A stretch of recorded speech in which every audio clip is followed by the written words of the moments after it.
there, and welcome back to my channel. If you're new here, you're welcome. If you're returning, you're welcome back. It's really an honor to have you back here. So if you're new here and you probably do not know my name is Chioma Oti, and I handle the space around here. And you're welcome to Youthquake with Chioma, where we get to talk about everything youth under the sun. And like you can already tell from the title of this video, that I'm going to be talking about 5 filler words that actually waters down the essence of what you're trying to say, whether to your friends, to your parents, to your bosses, to your colleagues, to whoever. And I can categorically say this because as someone that is genuinely interested in public speaking and in communications, and I've been working or playing in the space for the longest while now, I can authoritatively say that these things, I've actually observed them myself. I might just be listening to a random person speaking about something, and then I start hearing these filler words, and I'm like, no, can you just not say it? It's actually trying to water down everything that you're saying. You've been making sense all the while, so why are you beginning to say these things now? It doesn't sound qualitative. It's reducing the quality of what you are saying. So if you are someone that is interested in speaking, or you think you will go far by speaking, not even if you think you go far by speaking, anybody that knows how to communicate his or her thoughts and express him or herself through words as well as in writing is highly likely to make exponential progress in whatever field that he or she plays in. So if this sounds like something that you would enjoy watching, please stick around here. I'm going to jump right into it right now. So the first one, which I presume is the most common, and I hear this almost every single day, is like. People that use like incessantly. So you start talking and like, okay, I mean, I just said it now, and then you say like what I'm trying to say now is like I just keep hearing like everywhere. Like, what, do you like me?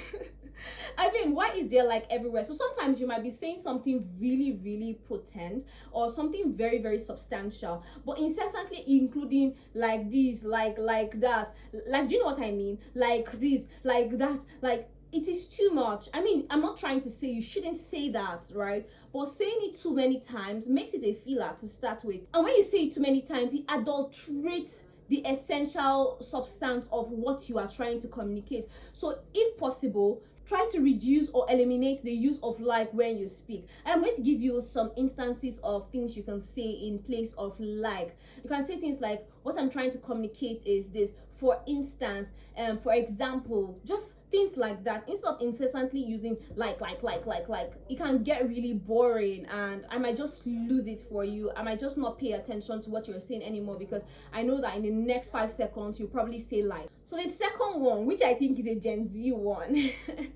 I know that almost everybody says it, but I think I hear it more from Gen Zs and maybe very late millennials, is do you get? I know it sounds very funky, it sounds very slang-like and everything, but always saying do you get, especially in formal settings, is a no, don't say that. So you're saying something now, and the next thing I hear is, oh, do you get?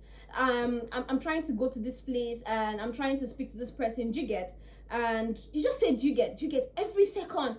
Stop saying that. I mean, you can say it in some informal settings, that is completely fine, but in very corporate or professional environment, using that already makes you seem very incompetent for much more professional engagement. So as much as you can reduce or eliminate it. And some other words that you can use in the place of that is hope you understand. Do you understand what I'm saying? Am I making sense?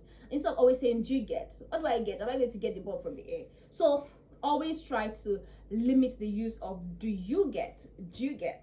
And now to the third one, which is something I hear very often. I hear this almost all the time, and I think that it's just a way of expressing yourself, but using it excessively makes it seem like you do not know what you want to say, but you're trying to force us to make sense out of what you are saying or what you have said so far. And that is, I mean. So incessantly saying things like, I mean, that is this, I mean, that is, I mean, what do you mean really? Because if you actually mean something, then you would not have to be saying I mean too many times, right? So to reduce or eliminate the amount or number of I means that you say, you can say things like, what I'm trying to say is, do you understand? Do you know? Am I making sense? Do you understand what I'm trying to say, and things like that? But constantly saying I mean, even in very corporate settings, it is going to make you come off as though you don't know what you want to say. And then the next one I would like to talk about, which is one that I know I am highly culpable of, is and all of that. In fact, once I hear this, the first thing that comes to mind is this person is literally ill prepared, because if you are fully equipped with everything that you want to say, or you have really read about what you want to talk about, you would not say all of that too often. Because the reason why people say all of that is because they're probably trying to enumerate or itemize a list of things, and they start maybe saying red, blue, yellow, green, and they can't remember the others, and then they just say things like and all of that. So if you are one of those people that say and all of that often, I think it's a good time for you to know that it kind of puts you in a light of you not being capacitated with the information, or maybe the knowledge that you need to actually express yourself on a particular subject, because it shows that, oh, there are so many more others, but you did not do your homework to probably read, or you can't recall, and that's why you just keep saying and all of that. And then saying it too often even makes it worse. Saying and all of that so many times, it's like, go and think about it. I don't know them. Just go and research them. Go and read about them. That is what it kind of just portrays. I hope you're getting what I mean. So when you say that too often, it puts you on, this person doesn't know what the person wants to say, but the person wants to say. And I know that I've been there several times, even until this moment. I know that I say that often. So I'm saying this not just to you, but to myself as well, that, oh, this is not a very good thing to say, especially in formal or professional settings.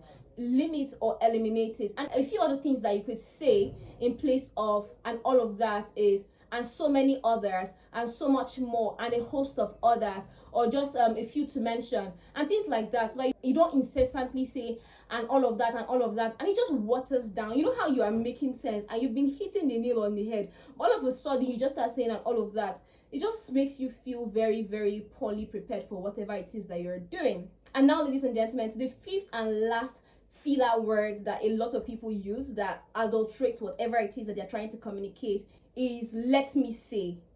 And the reason I brought this up is because I've listened to people too often not to know that that is not a very good thing to say. It might come off as, oh, you're just trying to bring something, and so you're trying to lead into the instance you're trying to bring, but it sounds a bit crude.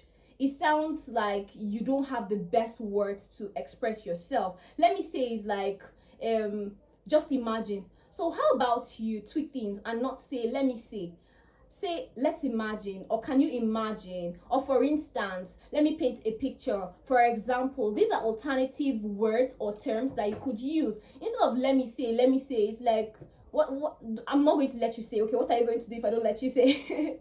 Do you get what I mean? So try to limit the use of let me say and all the other ones that I have mentioned. Again, this is just me giving my 2 cents here and there. I'm just trying to mention the ones that I know. So you might know a lot more. Try to share them with me in the comment. I could just make another video to talk about them, because we are all here in the learning process. And I know that the reason why you say some of these things is because you do not know, or maybe nobody else has come to tell you that these are fillers that you use so incessantly and it doesn't make sense. It just waters down the essential ingredient of what you are trying to communicate. So as much as you can, reduce and reduce until it dissipates completely. So that is it for this video. I hope you learned something. I hope you were able to get new ways to communicate, and it might give you a more authoritative stand with regards to your communication with other people. I hope you enjoyed watching this. If you're new to the channel and you've not subscribed yet, please remember to subscribe to this channel, like this video, turn on all notifications, and share this video to your friends that need to see this. Again, that will be all for today. I'll see you in the next one. Bye.